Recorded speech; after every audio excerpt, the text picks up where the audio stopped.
Hi everyone, welcome to Chapter 5 lecture. It's going to be about customer experience and customer engagement. How many friends do you have on your Facebook or Instagram? Our chapter starts with explaining twice as many Facebook posts contain more positive words as negative words. What a relief, right? And people who had their positive words removed from their news feeds made fewer positive posts and more negative ones. So we can find out that everyone is influenced by each other on social media, and we call this phenomena as emotional cognition. So emotional cognition and emotion is a two separate thing, but we call it, when we combine them together, emotional cognition.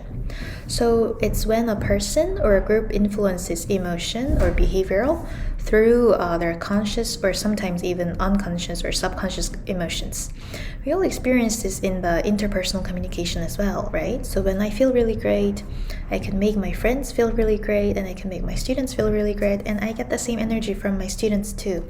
I can see from my students whenever they're having a really low time or low energy, I can feel that too. So I want to ask you guys, do you have a brand that made you feel in a positive or negative way? If you did, why? So this is one of the brands who gave me really positive emotional cognition. Do you recognize her? She's Miranda Kerr, and she's a CEO of Cora Organics. So whenever she posts something about her brand and does an Instagram live, I can just feel a lot of positivity and high energy from her. So with her attitude and also energy, I can feel positive emotional cognition for this brand. Fixed operations, product, and service issues. So here we're going to talk about some terminologies in the operational side. So we all know what customer service is, right? I found this meme, I thought it was funny. Writing, we waited 30 minutes, no service with the ketchup. So it's the process of ensuring customer satisfaction. So it includes everything, including transaction, taking a sale, providing post-purchase support, which is very important. We're going to talk about it here. Processing a returned product or service. So I feel like Ulta Beauty has a really good customer service. Whenever I complained something, they really tried to make it right and also sent me a gift card after that. So they have all of these protocols for their return policy. And operations are jobs with converting inputs such as materials, labor, information, so everything that the corporations input into outputs. So it could be manufacture or service, value-added products that can be sold for a profit for a company. So if a message, product, or service is not adjusted, then any new effort will not really make sense, and it'll only gain the negative effect on social media. So in the previous years, before the emergence of social media, we called units or silos with separate goals, leaderships, and resources. So every chapter was very separated from each other. However, nowadays we call it strategic business unit, SBU. So which means that they're all intertwined and combined and influencing each other. So SBU is the term that you might get asked at the job interview, so I want you to be familiar with. It's a fully functional and distinct unit that develops its own strategic vision and direction. So like we mentioned, marketing is not just marketing nowadays. In PR, we have to think about the end of the marketing goal. Same for the advertising. So think about how operations, marketing, and customer service, they're all connected to each other, right? So this is an example from Target. They have their headquarters in Minnesota, and this is their social media listening center and also their SBU center. So it's a combined unit dealing with operation, marketing, and also PR using the social media data. So silo syndrome is when a department or function like marketing develops its own culture and trouble working with other functions. So when they were very separate with each other. And also, in the classical model, to understand the marketing process, we called it as purchase funnel to understand a customer's journey from towards purchase, from awareness, and they have interest in this product, and they want to buy this product as a desire, and then action, right? So awareness, opinion, consideration, preference, and purchase. And the social media feedback cycle is a social media connecting the focus here would be the post-purchase. So in the purchase funnel, which is more of a classical model, older model, they didn't really care about the post-purchase stage, but nowadays it's so important to consider what happens after customers made a purchase, right? So because the reviews are very prevalent on social media or YouTube, so we want to know more in the post-purchase stage. I thought this was just funny. Can you guys guess what movie this is? Joe Watson only gave 1 star by saying there were no wolves in the movie. I just thought it was really funny. So this is a review. So if you care about satisfying all the watchers for your movie, then you need to take care of this kind of reviews as well. And then there is IDA model. It's still a little older in our sense in 2022, considering all the social media, but this is more hierarchical. So it's a hierarchy of effects model that indicates how marketing, advertising, sales should move consumers through stages of awareness, interest, desire, and action. So we're moving from A, I, D, A. So it's going from top to the bottom. So that's why we call it hierarchical.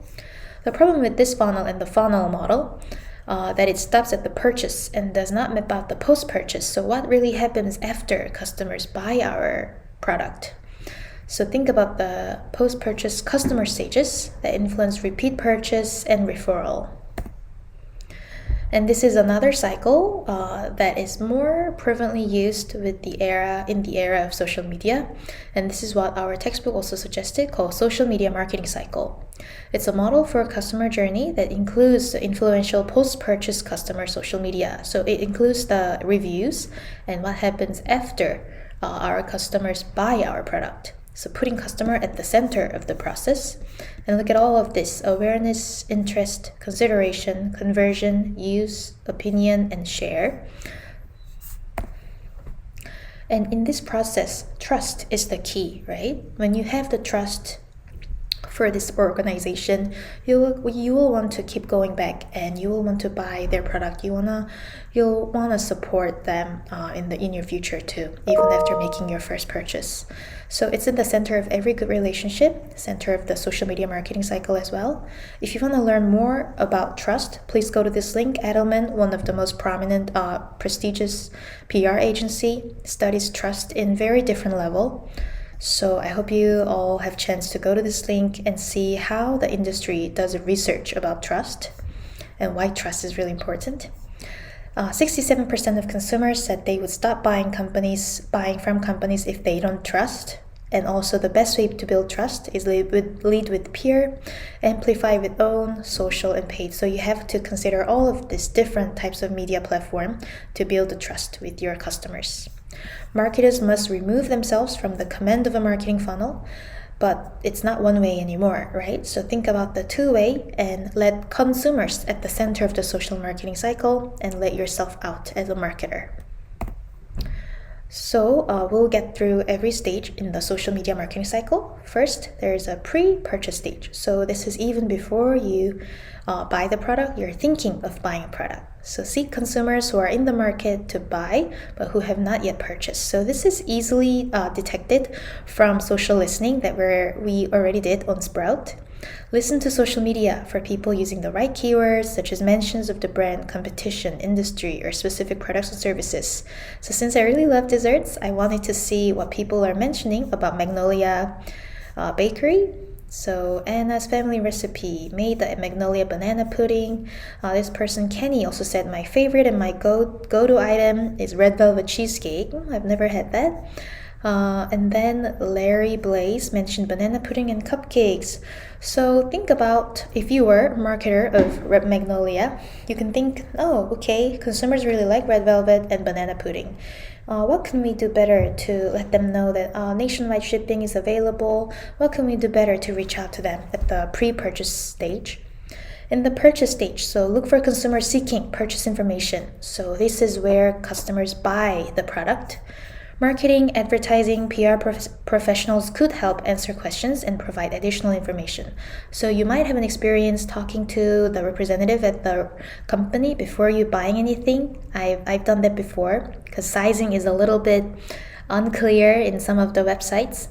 And sales representatives may be better suited to deliver more relevant engagement, so someone who knows more about the sale than the marketer. And then customers already purchased the item, so now we're in the post-purchase stage. Brands want to keep current customers really happy and listen for brands consumers seeking help. Resolving product and service issues is best addressed by customer service representatives. So again, if you know a lot about your product, you can be in this process too as a PR professional. But at this stage as well, when they resolve the conflict or when they want to resolve the return, the customer service representative could be more useful for this. So using a platform like Sprout, we can know audience overview in the pre-purchase stage, purchase stage, and post-purchase stage. These are some moments that we can all focus on in the social media marketing cycle. So first, these are all micro moments. First, there is a moment called I want to know moments. Consumers are researching and exploring. Consider educational content that informs and inspires. So informational content will be really useful, like a recipe video or nutritional facts video, or the pictures that looks really scrumptious will be very helpful, right? I want to go moments. Use geo-targeting with unique location-based messages will be very helpful. I want to do moments. Consumers are trying to figure something out and they're looking for answers, so how-to content will fill the gap. And then there's I want to buy moment. Consumers are ready to buy your product, but may not know how exactly, what exactly, from whom exactly. So giving out this information could be very useful. So for instance, this is one of my previous students' IG business profile. She created a brand called Lent Style. So this is a slow fashion business. So by doing this, she is not only selling slow fashion product, but also selling the idea of slow fashion and creating a trend, right? Slow fashion is, and she gave the definition of the slow fashion. Big ideas and being interesting. So how do marketing messages not become the noise people want to avoid? Become an account planner, which means that you have to take care of how your consumers are thinking and dig deeper for consumers' insights that can turn into actionable strategy. So account planning is designed to bring the consumer's perspective into process of developing creative and advertising and PR messages and executions. So account planning is to do an actual research and getting to know your consumers' needs and wants in a more deeper level, and then you reflect them into your PR or advertising messages. So seek consumer truth and insight through primary and secondary research. So advertising and PR is relevant, entertaining, memorable, and effective. Some of the humor approach is based on the account planning. So I prepared the example called Got Milk campaign. It's from California Milk Processor Board. So please go to this link and watch this video. It'll make you smile. So they also started with an account planner's consumer research, which led that milk deprivation insight. So Californians didn't drink enough milk. How powerful was this consumer insight? I want to know how you guys think. Account planning is a constant thread that connects all points across the brand experience.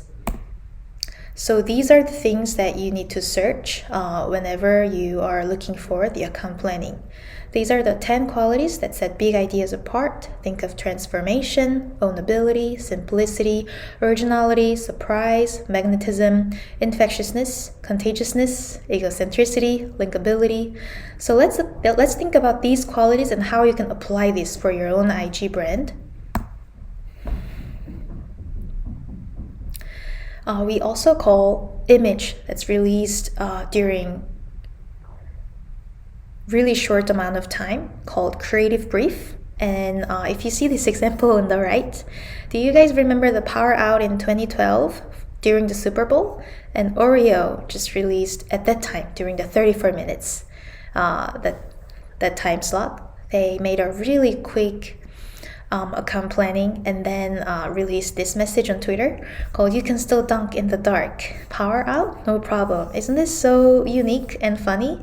So we call this kind of advertising or PR message as creative brief. So it's a strategic document used to develop creative content for strategies and campaigns. So these are some questions that we need to ask for a creative brief. I hope you have a chance to read them and think how you can apply this for your own IG brand. The messages are not just about product or service. We also need to think about how can we show that our brand is also connected to our community and we're doing something really helpful for our community and we're building this together, and we call this corporate social responsibility. So for instance, Lowe's is working to build houses for people who don't have houses, right? And also I prepared Lego CSR campaign as well, so please go to this link to watch the video. I'm curious what you guys think about what makes a good CSR campaign. These are how you tell story on social media. So after you watch the Got Milk Plan and Lego CSR campaign, I'm sure some of the factors in that messaging made you feel that, oh, this is really working, this is really impressive and memorable. So these are some acts that you need to follow. Introduction. Provide the background details, setting, previous events, and characters. Act 2 is rising action, a series of related incidents or events that build toward the point of greatest interest. So it'll be the climax. And then climate. This act of a brand story is the turning point that changes a main character's fate. And then falling action. During the falling action of the brand story element, the consequences of the turning point are revealed in greater detail and allowed to play out. And then resolution. So if you have chance, please go to this link and watch AAA's Scarecrow. They did a perfect from Act 1 till Act 5. It's a scarecrow's fight against corporate food production, and it really matches their mission statement as well. And the theory that I want to introduce in this chapter is the ethnographic observational research. So it's a methodology, and it roots in anthropology, but also we are using this in marketing, ad, and PR. It's studying the culture of the consumer. So we are investigating a group or culture based on immersion and participation. So you are really in that group of people and you are experiencing the same thing. And by doing that, you will get to know your sample much, much deeper. And observation is a form of qualitative research that involves a systematic collection of data. So we are going to be in a natural setting and you're observing people. So by doing ethnographic observational research, you are in the group of people that you are curious about, you want to know more about, and then you do similar experiences with them and then gain the perspective of how they think, how do they act, right? So these are the methods how to do this research methodology. Direct or participant observation, it could be handwritten or electronic field notes. Self-reports via written or photographic journals. Second-hand reports, electronic observation video. These are the discussion questions I am curious about. Why is ethnographic observational research valuable? And the second question is, get out of advertising campaign thinking. Look at the social media stream of a brand that is currently excelling in social media. What do you notice about their messages? So I want you to experience, go to the real brand pages and see the successful social media messages and give me your own idea. Why do you think they are successful? These are some reminders for our Sprout sessions. So till April 14th, I ask you to upload your final project proposal and also proposal presentation. Both deadlines are April 14th. So whenever it is ready, please upload it anytime before April 14th. So final project proposal is a 2-page document. 11 point Times New Roman, double spaced. What are the strengths and weaknesses you observe from your social listening data? How can you learn from those strengths and weaknesses of your competitor brand? Any theoretical connections you found? I'm curious what kind of theories you want to apply for your own brand. Based on these, what is your publishing plan throughout the semester? From what you have published for the last 2 weeks, what post was the most popular? How can you induce more followers? What kind of hashtags are you using? And then same thing, no visuals are required, but please upload a 5-minute presentation about your proposal. Okay, so these are all I prepared for chapter 5. I hope it wasn't too long, and thank you so much for watching this video. I'll see you in the next Sprout session. Bye!